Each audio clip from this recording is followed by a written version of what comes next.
Nova Scotia. Located on Canada's east coast, is a land of scenic beauty and maritime charm. Nova Scotia's natural beauty is spectacular and awe-inspiring.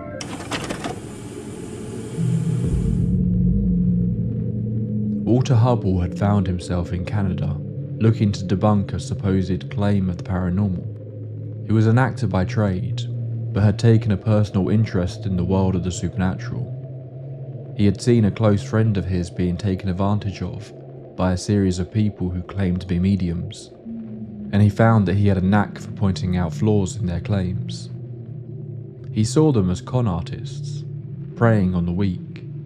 So when he found out about a story of a girl who was claiming to be haunted by several ghosts in Nova Scotia, his interest was piqued. Was this girl attempting to create a hoax? Or were the people around her feeding into her delusions? Either way, discovering this event was how he now found himself sat in the Teed family home on a summer afternoon with the girl in question, Esther Cox. Esther was sat in the parlour, writing a letter. She was in a bad way. What had started out as a series of odd occurrences had sprawled into a dangerous web of horror. But Walter had been communicating with these supposed spirits for a while now, and his prior skepticism had very quickly faded away. The spirits in the cottage seemed able to communicate through a few different methods. Sometimes their voices could be heard, strange little whispers on the wind. Sometimes they would communicate through Esther, but more often than not the easiest way to speak with them was through knocks. 1 for no, 2 for unsure, and 3 for yes. Each of the supposed spirits had their own distinct style of knocking, and one, called Bob, could rumble the entire room with its loud bangs. Walter spoke out loud. He asked if any of the spirits were in heaven. A single knock was heard. No. He then asked them the next obvious question. Are you in hell? 3 knocks. Yes. Walter took a deep breath and asked, have you seen the devil? He had not heard something quite like this so far. The room shook with a force that sounded like someone was smashing a sledgehammer into the walls. 1 knock, 2 knocks, 3 knocks. The horror of what became known as the Great Amherst Mystery was one which would lead to a family's life being ripped apart and a young woman in prison. But is this a case of real paranormal phenomena? Or is there something much more human to blame? With how this story plays out, either option is equally horrific. Get yourself a warm drink, dim the lights and get comfortable. It's time for us to delve into the dark haunting of Esther Cox. Welcome to the Tape Library.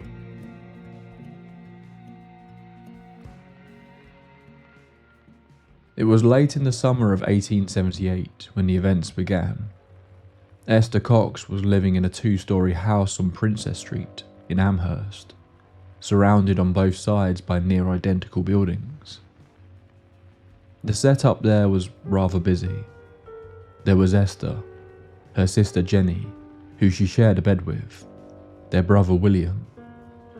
But the head of the household was a man named Daniel Teed, who had married the older Cox sister, Olive, with whom they had 2 sons, as well as Daniel's brother John, also being a resident. Daniel Teed worked at the local shoe factory, and while Jenny also worked, Esther mostly helped around the house, aiding Olive in keeping it all running smoothly, and tending to the family's chickens and cows. Esther was a relatively popular girl in Amherst. No one really had much negative to say about her. An unremarkable young woman, just 18 years old, and content to play her part in the family's life. Esther was seeing a man named Bob McNeil, another worker at the nearby shoe factory, but he had a bit of a reputation, so much so that Esther's sisters were not keen on her seeing him, but she ignored their concerns. One rainy evening at the end of August, Esther came walking in through the front door, soaking wet. She had been out for a carriage ride with Bob, but when Jenny looked out the window, Esther's boyfriend was nowhere to be seen. Esther didn't want to talk. She took herself up to their room and locked herself away. Clearly something had happened between the pair, but for the most part the sisters didn't want to pry, assuming the couple had been arguing. To be honest, they were quite happy to see the back of Bob. Esther wasn't very talkative over the next few days, and the family just gave her the space she needed. Jenny usually shared a bed with Esther, but for a few nights decided to sleep elsewhere. Although the faint sound of her sister sobbing at night gave her pause, she still thought it was clear that Esther wanted to be left alone. This continued for 1 week, when Jenny returned to their bedroom, putting out the oil lamp and laying down in bed in total darkness. The date was September 4th, a date both girls remember because Esther had asked Jenny what day it was, just as Jenny was on the verge of falling asleep. It was one of the first times that Esther had spoken in the last week. Jenny confirmed that it was, and told her sister to go to sleep. 10 minutes passed. The house dark and silent. Everyone tucked up in bed. When suddenly, Esther leapt up, screaming. Jenny was startled awake and quickly lit the oil lamp. Esther was convinced that there was something in their bed. Both girls looked, assuming it was a mouse, but there seemed to be no sign of it. Jenny convinced Esther to go back to sleep and put out the lamp once again. The following night, it happened again. A strange sound, the feeling of something moving in their bed. Both girls jumped out of the bed, trying to find the mouse, when Jenny thought it was coming from a box that was underneath it. Jenny pulled the box out and slid it into the center of the room, getting ready to open it to try and get the mouse, when something extraordinary happened. The box jumped up into the air. It was almost like it was floating around a foot off the floor, before quickly crashing back down. Both girls froze, silent, unsure what they had just witnessed. Slowly, Jenny approached the box, set it right up again, and stepped back. Then it happened again, leaping a foot off the floor before coming back down. This time, they screamed. Quickly, Daniel Teed came running in to see what was going on. But when the girls told him, he simply laughed it off and told them to go back to sleep, assuming they were being silly. But the following morning at breakfast, the girls were still doubling down on the story, despite the rest of the family telling them they must have been mistaken. Later that night, at around 8:30 p.m, Esther took herself off to bed, complaining that she felt feverish. About an hour and a half later, Jenny came to bed. Esther was already asleep, so she once again climbed into bed with her sister. Shortly after this, Esther leapt out of the bed again, but this time it was different. She was stood in the middle of the room, screaming that she thought she was dying. Jenny lit the lamp and looked at her sister, initially assuming she was having a nightmare. But her appearance was startling. Her face blood red, and her eyes bulging out of her head, gripping the back of a chair so tightly her nails were digging into the wood. Jenny screamed for help. Olive came running into the room, followed by the men. They found Esther standing in her nightgown, looking terrified. As they asked her what was wrong, her face started to turn pale, nearly fainting. The family helped her back to bed. Esther sat on the edge of the bed, looking around the room silently, before suddenly jumping up again, screaming that she felt like she was about to burst. Olive was terrified. She thought her sister was going mad. But she was right. As Esther was complaining about feeling like she was swelling up, Daniel noticed that the girl's hands and feet were enlarged, and her skin was hot to the touch. Esther was screaming, grinding her teeth in pain. But before they could decide what to do to help her, they heard it. What appeared to be the cracking, loud sound of thunder, but with no rumble afterwards. The sound was so loud that Olive was convinced that the house had been struck by lightning and rushed to go and check her children. But there was nothing wrong with the house, and there wasn't a cloud in the sky. Olive looked to her husband, utterly confused by what was going on, when they heard 3 loud bangs. Then it all stopped. Esther seemed to instantly relax, falling into a sudden deep sleep, as if nothing were wrong, leaving the family baffled as to what they had just experienced. The next day, it was as if nothing had happened. There was no sign of fever in Esther, and she went about her normal daily ritual, perfectly fine and healthy. The family couldn't explain it, but decided to keep it all to themselves for the moment. But 4 nights later, it would happen again. Esther was laying in bed with her sister, complaining of feeling like she was swelling up again. Jenny tried to comfort her, telling her that if she stayed calm, hopefully this attack, whatever it was, would quickly end. But as they were talking, the bedsheets were ripped off their bed and flung to the other side of the room. The family yet again came rushing into the room to the sounds of screams. At first they were convinced that Jenny was dead, as they caught her lifeless face on the bed in the glow of the lantern, but she had apparently just fainted from shock. Esther's body once again visibly swollen. Olive, seeing the girls in their nightgowns, quickly grabbed the bedsheets and covered them, unsure what was going on. But as soon as she did, the bedsheets flew straight off again. Then the pillow under Esther's head flew off the bed, hitting John Teed in the face, who, in a moment of surprise, took himself out of the room, refusing to accept what he was witnessing. Esther was burning up and complaining of a headache, so her brother rushed to get her some water from the bucket of drinking water in the kitchen.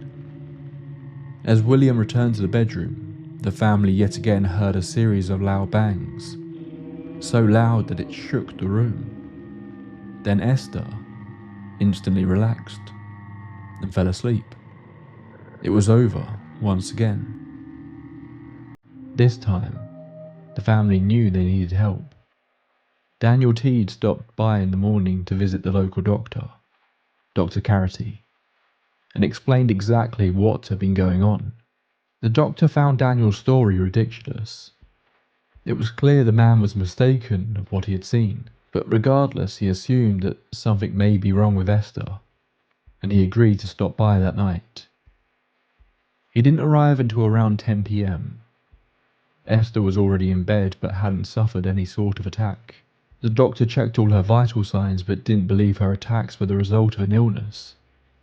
He instead told the family that he believed Esther had recently suffered from an extreme shock of some kind, and described her condition as nervous excitement. But as he was speaking, something odd happened. The pillow under Esther's head appeared to be pulled out, as though someone were yanking it, leaving just one corner under her head, before suddenly returning to its normal position. The doctor couldn't believe his eyes, asking if everyone else had seen it too. But before they could respond, it happened again. This time, John gripped the edge of the pillow before it could return to position, and it was clear that something was pulling back. embarking in a mini tug of war with the man. He wasn't strong enough though, and the pillow fell back into its position. John was terrified. The doctor, however, was fascinated and thought the whole event was wonderful.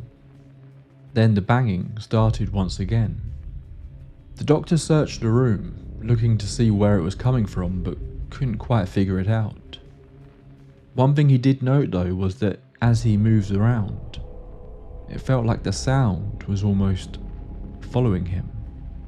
The bed covers were thrown across the room again. The banging continued, terrifying the whole family, but it was soon joined by a second sound, a scratching noise that none of them could identify at first. But then they saw it. The doctor pushed back to the front so he could get a good look. There, on the wall on the other side of the room, someone had scratched a message into the wall. In scraggly, foot-high letters, it read, "Esther Cox, you are mine to kill." As the doctor stood there, a piece of plaster suddenly flew towards him, falling at his feet. He picked it up, looked at it, but there was nothing of interest. As he placed it on the chair though, the ferocious banging began again, shaking the room. This continued for nearly 2 hours. Then it all went silent. Esther fell asleep and the doctor promised to return the following morning. When he did, he was surprised to find Esther going about her normal chores. At first glance, it seemed like the girl was absolutely fine. But as he watched her, he began to notice how nervous she was. The slightest little noise would make her jump. She was constantly looking over her shoulder. Esther went down into the cellar to fetch some milk, while Dr. Carity sat with Olive in the kitchen. When suddenly, Esther came running into the room, out of breath, yelling that there was someone in the cellar. Someone had thrown a piece of wood at her from the shadows. The doctor accompanied her back down the stairs and they searched. There was no one there. As they were about to leave, however, multiple potatoes were launched at the pair by an unseen force. The doctor quickly made his excuses and left for the day. When he returned that night, he did so with the intention of applying a number of sedatives to Esther. She had been complaining about her nerves, and specifically referenced the feeling that electricity was running through her body. This was quite a common theory regarding the paranormal at the time, and was the one that most seemed to run with for the events that were taking place in Amherst. The idea that this phenomenon was being created by electrical currents. They believed that this was very much something that science could explain. The doctor injected her as she lay in her bed, but shortly after the sounds began again, in more quick succession this time. A constant pounding sound. It sounded like it was coming from the roof. The doctor rushed outside to take a look. From out there, he said it sounded like someone was stood on the roof pounding it with a sledgehammer. It was dark, so he walked around the entire house, trying to get a good look at it in the moonlight. But he couldn't make out anyone up there.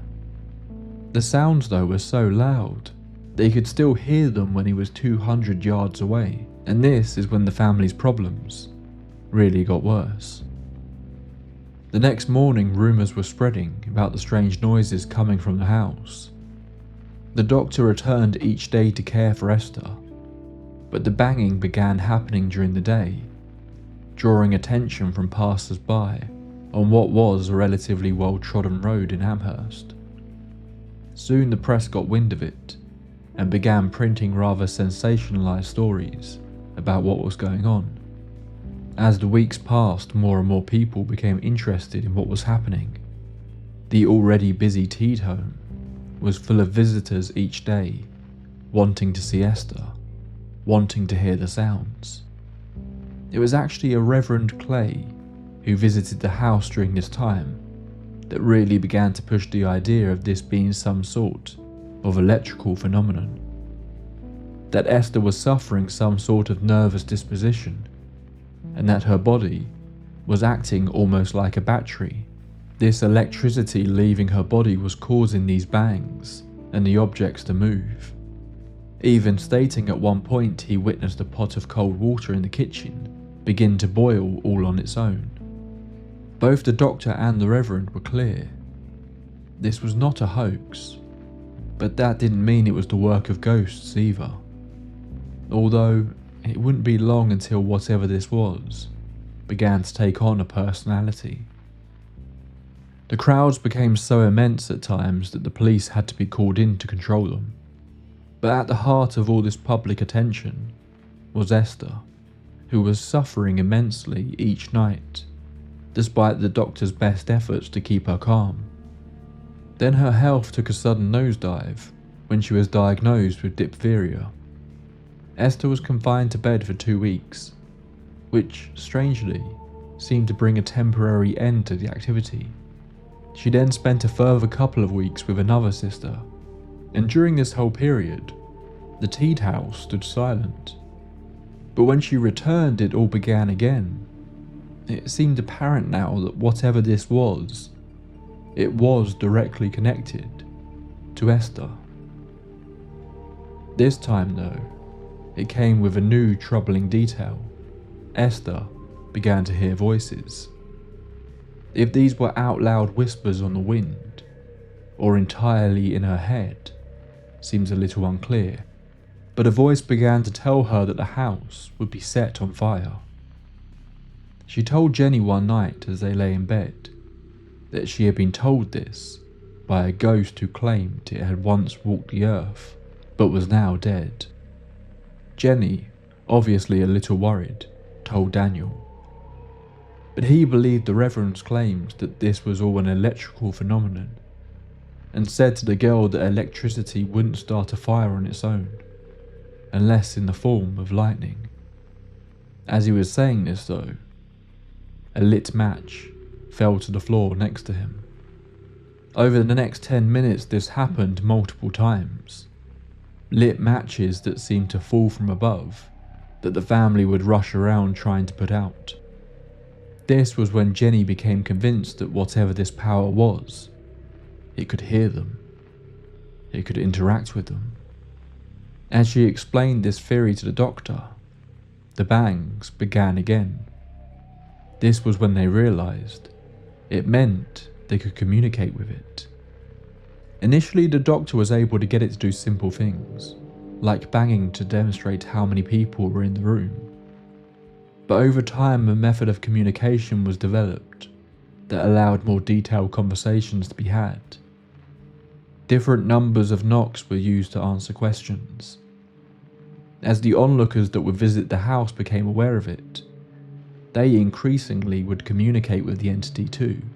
It even seemed to become capable of knowing things it shouldn't, such as the contents of their pockets, or even the date stamped on their coins. Daniel at one point asked if the house would really be set on fire. The knocks came to signal yes. Less than 5 minutes later, a dress was found ablaze.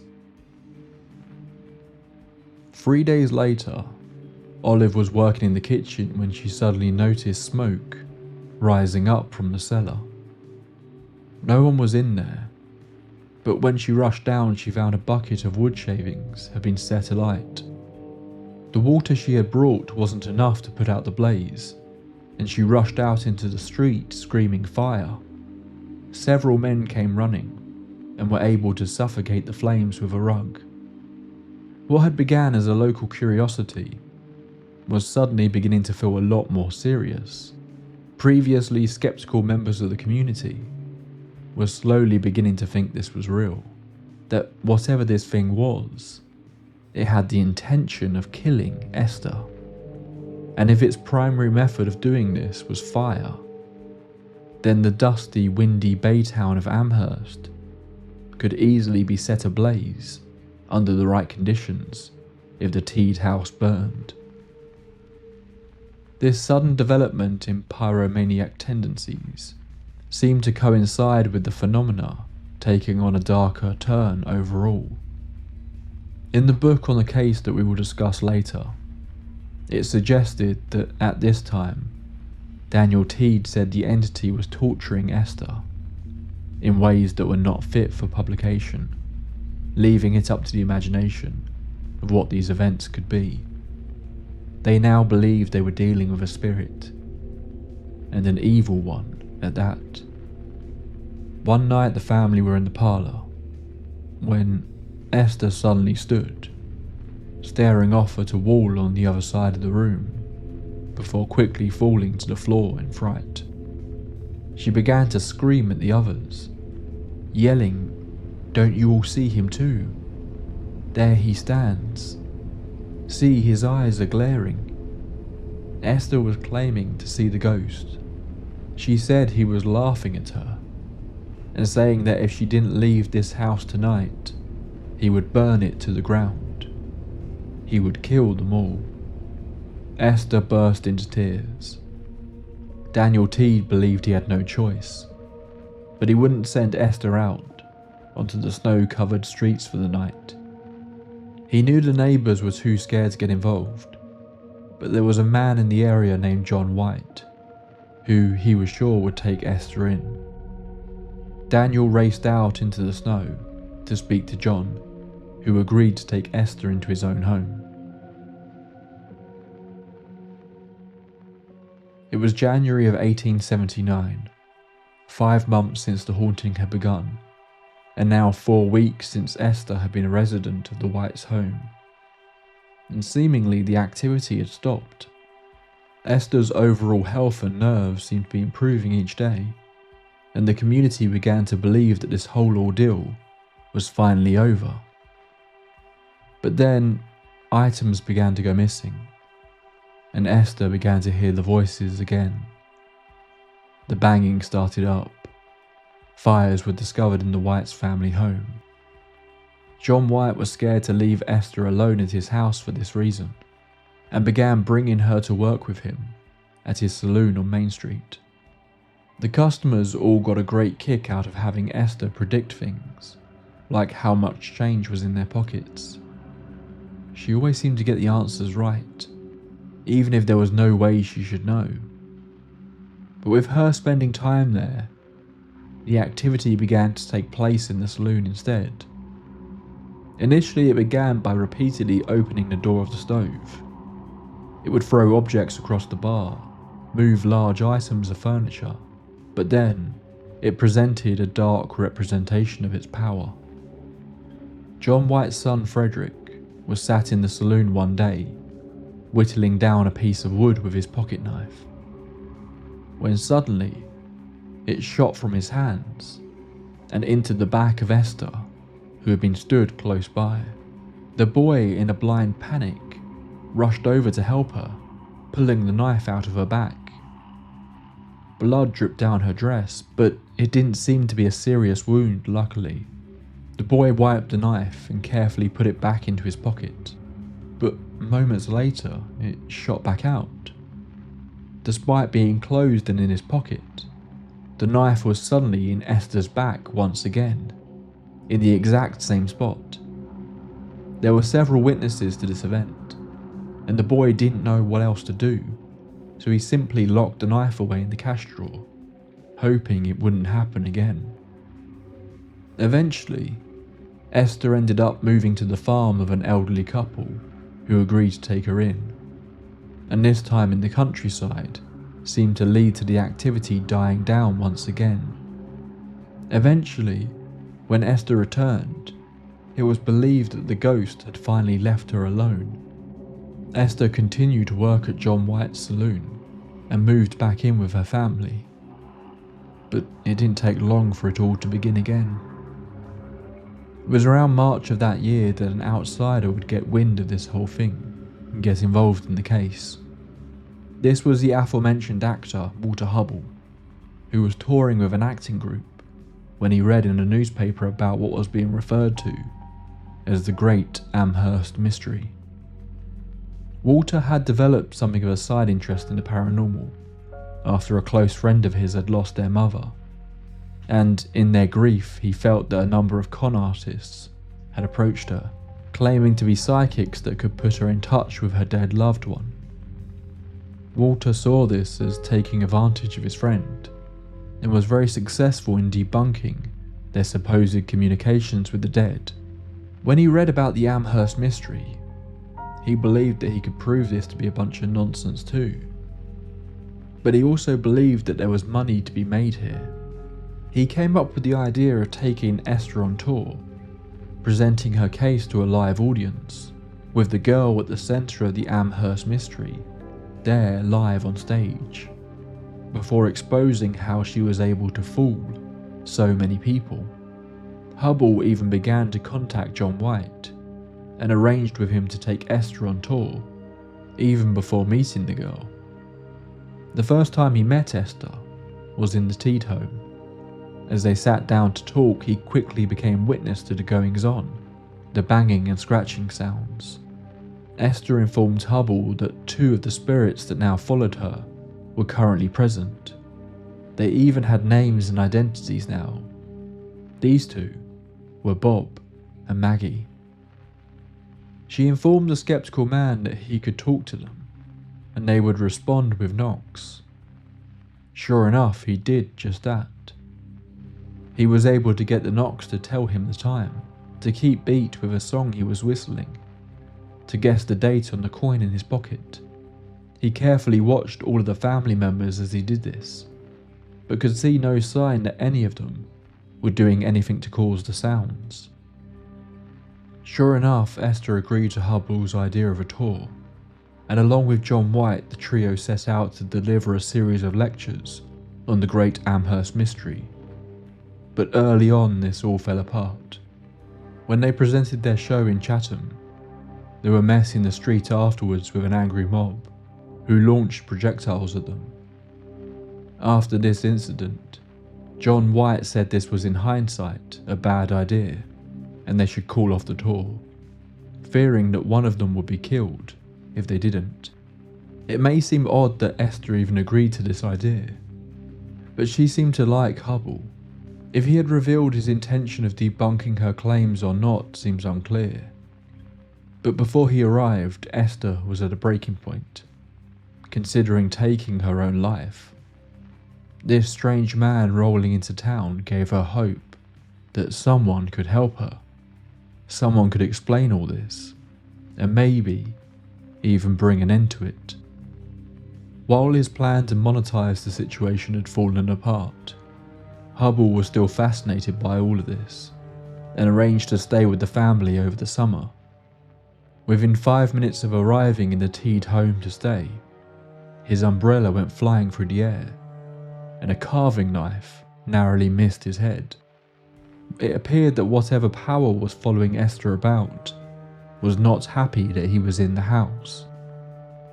Over the weeks that followed, Hubble became witness to a whole host of examples of the phenomenon. Objects would frequently be thrown around or moved, sometimes appearing to fall from the ceiling. The knocking sounds would be heard day and night.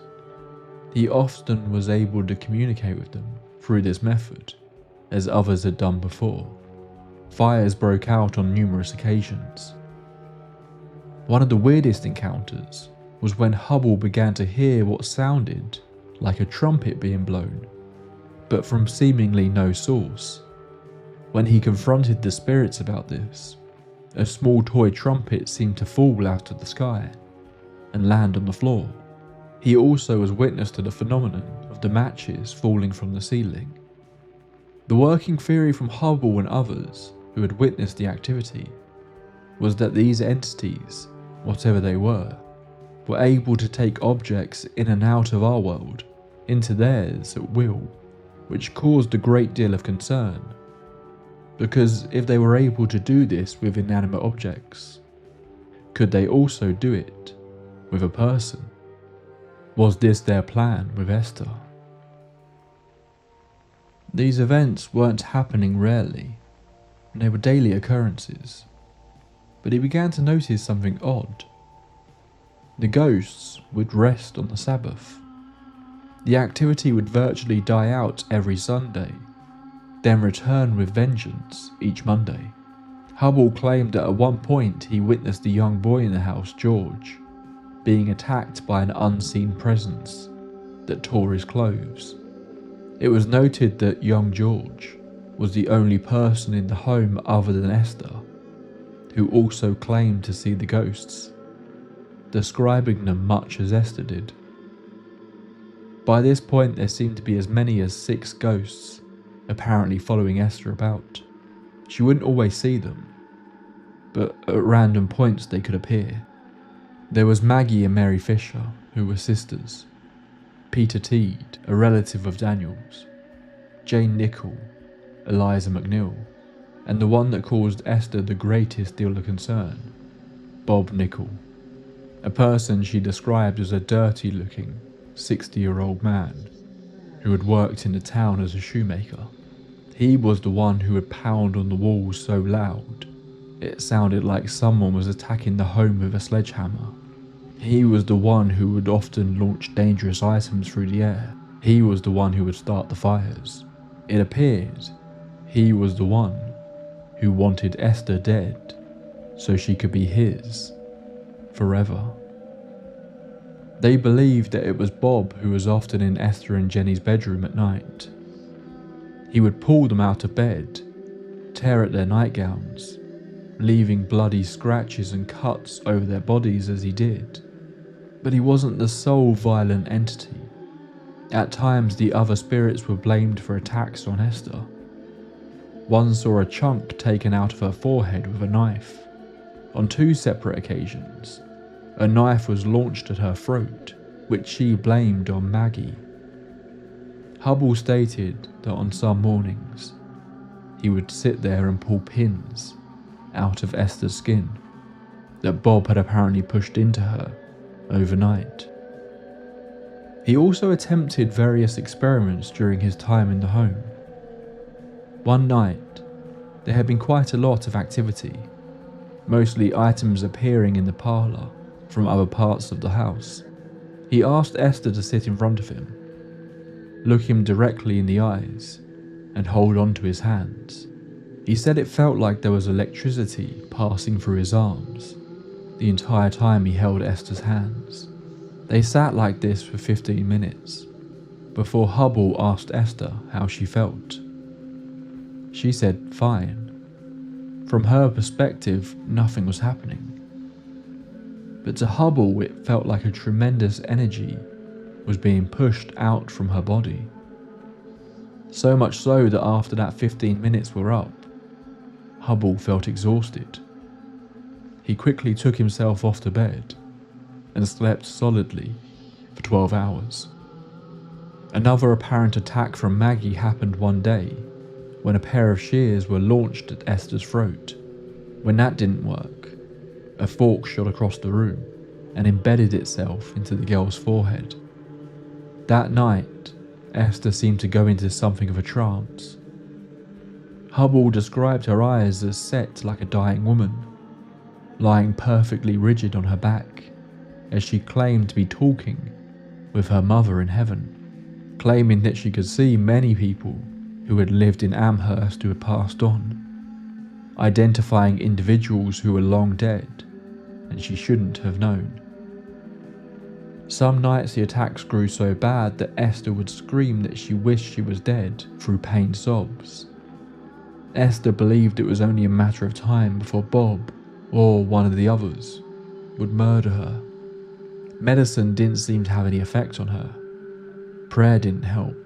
In fact, if Esther ever attended church, she would often have to leave midway through, as the banging sounds would follow her and cause disruptions to the service.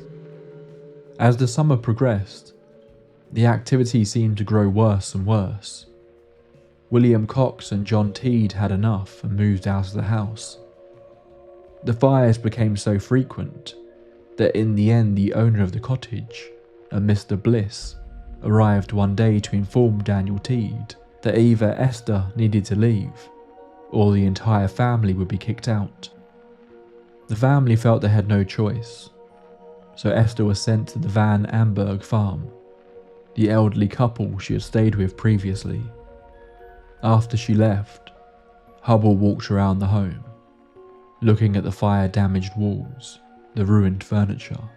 It had happened so gradually over time that it wasn't apparent quite how much damage had been done to the home and the family's belongings. But now, there was silence. They tried to communicate with the spirits, but there was no knocks, nothing. The last time Esther had gone to the farm, the activity hadn't followed her. This time, she wouldn't be so lucky. Hubble's time in Amherst was at an end, so he went to visit Esther on the farm to say goodbye. He found her in good spirits. Nothing had happened in the weeks since she had moved, and once again she thought being away from the town may have stopped it all somehow. A couple of years later, Hubble got back in touch with the family to see if things had stayed calm. They had not. George, the young boy who could also see the ghosts, was now dead, although Hubble doesn't explain what happened to him. No further activity has taken place in the Teed home since, but Esther had ended up in prison. The barn at the farm she was staying at had caught on fire, burning it to the ground.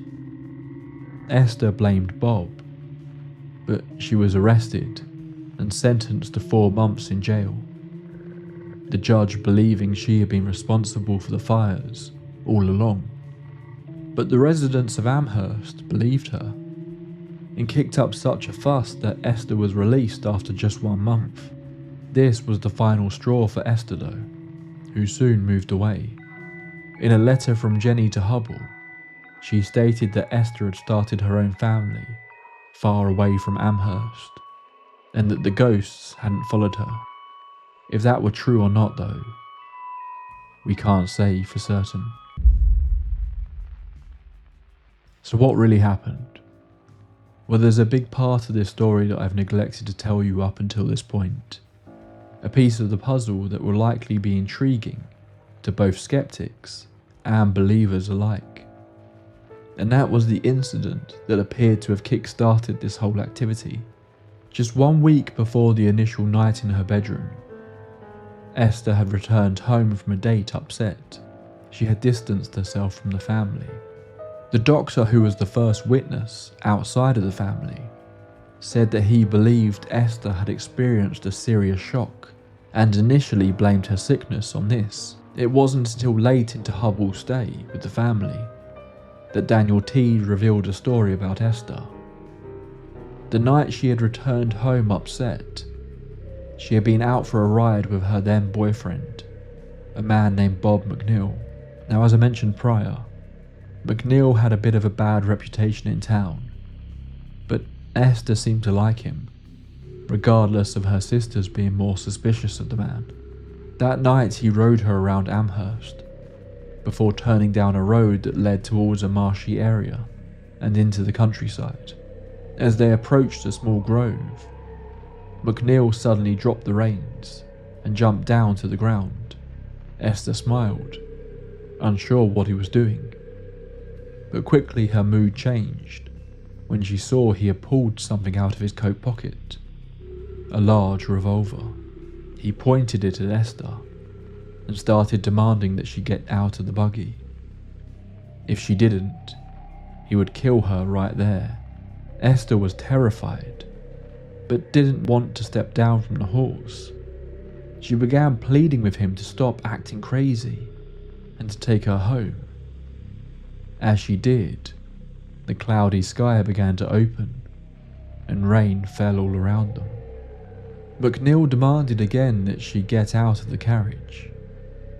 When she refused, he aimed a gun at her and was ready to pull the trigger. But just as he did, they both heard a sound. Another wagon was approaching. Without saying a word, Bob McNeil put his gun away, jumped back into the carriage and began driving home at an insanely quick speed. The rain drenched them both. McNeil was in such a hurry to get away that he didn't even pull the carriage's cover over them. He got to the cottage. Esther jumped out as soon as the horses stopped, and Bob McNeil rode off into the darkness, leaving Esther shaken and distraught. According to one source I read, when this story did finally get out, Bob, who also worked at the local shoe factory with Daniel Teed, was effectively run out of town. Esther's story was believable because it seems that Bob wasn't just seen as a womanizer. There had already been long-rumoured stories about his cruel side, with some even claiming that as a boy, he would skin cats alive. How aware Esther was of this backstory is unclear. Instantly, once this story is revealed, it becomes hard not to make the connection that the lead ghost that was apparently tormenting Esther was also called Bob.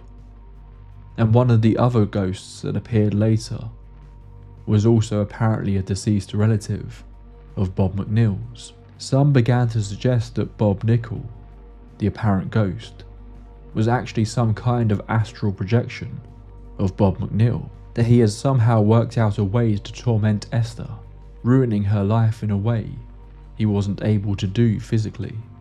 But the description she gave of the ghost Bob really didn't match up with the real Bob at all. Others believed that the ghosts were already in the picture, and that Bob McNeil was in fact possessed by them to some degree, which is what caused him to suddenly attempt to attack Esther. Both of these are just wild speculation, although I think the Bob McNeil context provides us with two interesting theories to explore. One more paranormal, one less so. Let's begin with the more grounded idea first. Esther Cox experienced something on that rainy night that clearly traumatized her. An experience she kept to herself for months.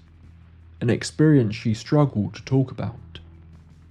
In one recounting I read, it seemed that this story initially came out after Esther spoke to the doctor while in some sort of trance, even claiming to not remember telling him after the fact, as if the paranormal events gave her a way to express what happened without having to say it herself, in a way at least. Obviously, we're talking about a girl in a fairly small Canadian town in the 1800s here. Knowledge about mental health wasn't something that was studied to the same level it is today.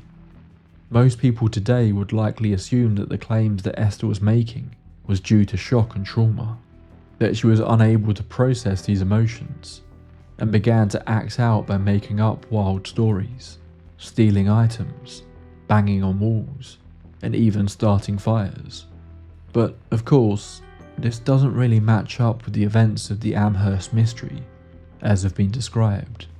Seemingly there were plenty of witnesses and events taking place that Esther couldn't have possibly been responsible for.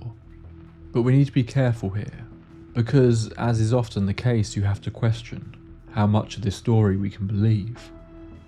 All the information that is available on the Amherst mystery comes from just a few sources. Newspaper reports of the time, they come across as fairly sensationalist.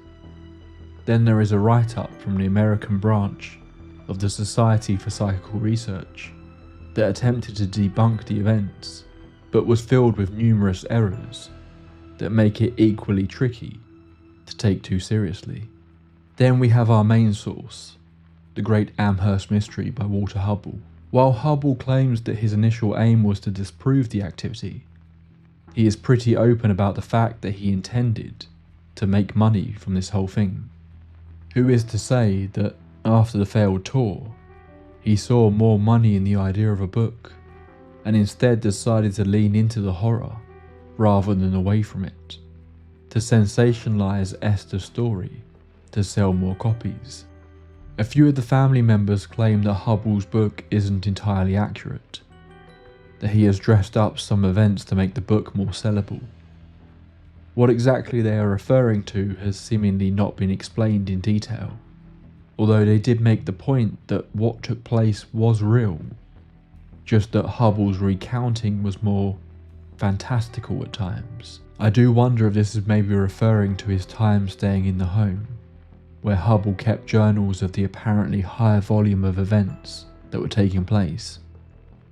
In the early story, the events seem a bit more spaced out, but then drastically ramp up when Hubble is present. But it all leaves this horrible taste in the back of my mouth. This idea that Esther Cox was simply a young woman who was struggling with her mind, unable to process something terrible, and that this vulnerability was taken advantage of to put her on stage as a spectacle. But of course we have the other side of the coin, the paranormal explanation. I don't really want to explore the idea of this being a haunted house story as such, because that doesn't seem to match up to what we normally see there. This all began after a very specific incident, but there are so many connections in what happens to other cases we have covered. Esther's trauma doesn't mean the activity didn't happen, or at least in some form. Throughout Hubble's book, I was taken back to cases that I've spoken about previously.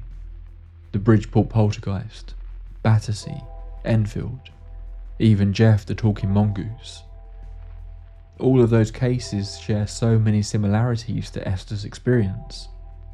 So much of what is described lines up with supposed poltergeist incidents.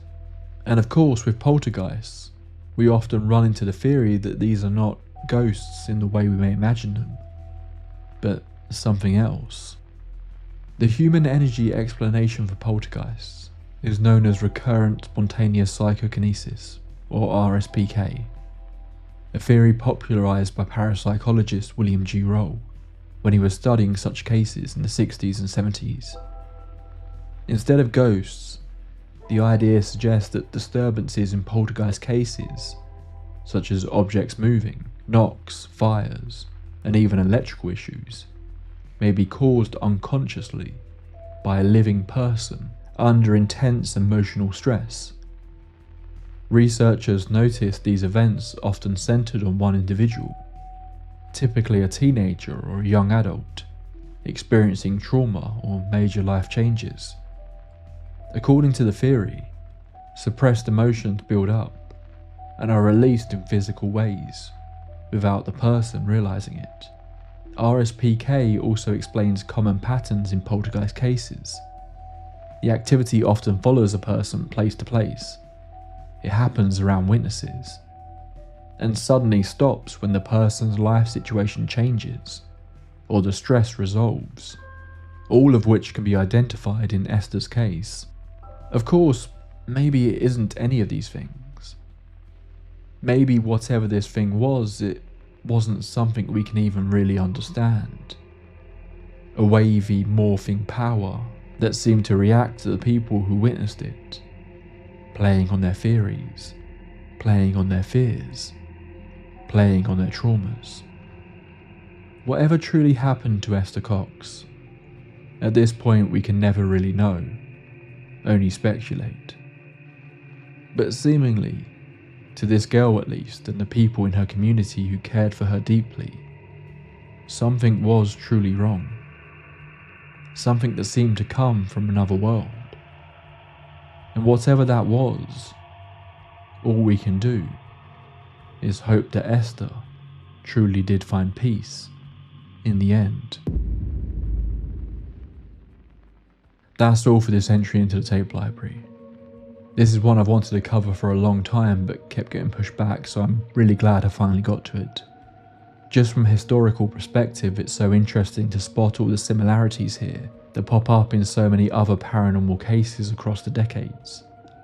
The Battersea poltergeist is the one that it reminded me of the most, so I suggest checking that one out if you haven't listened to it already, although the Battersea poltergeist case gets a lot weirder than Esther's story. I'm here every couple of weeks exploring the history of the unexplained, so if you're new here, please be sure to subscribe so you don't miss out on future episodes. Until next time, my friends, pleasant dreams.